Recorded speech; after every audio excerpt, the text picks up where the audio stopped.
Syederalun Pekarangan Sekolah Dasar atau SD Ujung Bawang di Kecamatan Singkil, Kabupaten Aceh Singkil tergenang banjir pada Kamis 2 November 2023. Banjir tersebut merupakan kiriman dari daerah hulu sungai yang bermuara di Laut Singkil.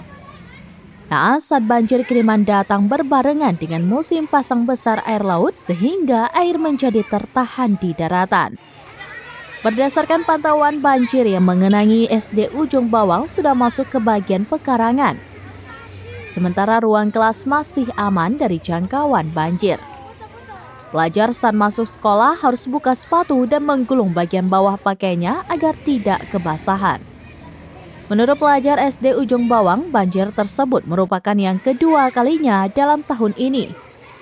Pada Oktober 2023 lalu, banjir lebih besar sudah menggenang SD Ujung Bawang hingga masuk ke ruang kelas.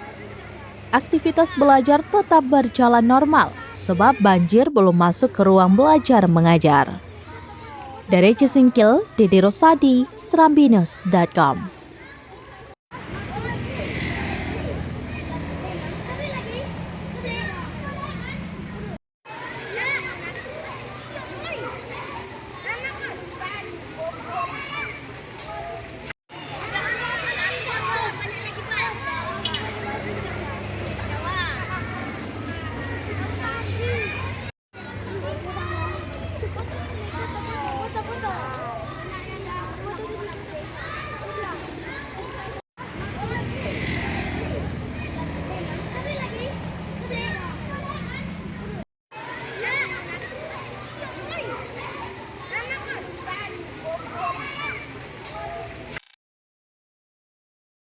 Download Tribun X sekarang, menghadirkan lokal menjadi Indonesia.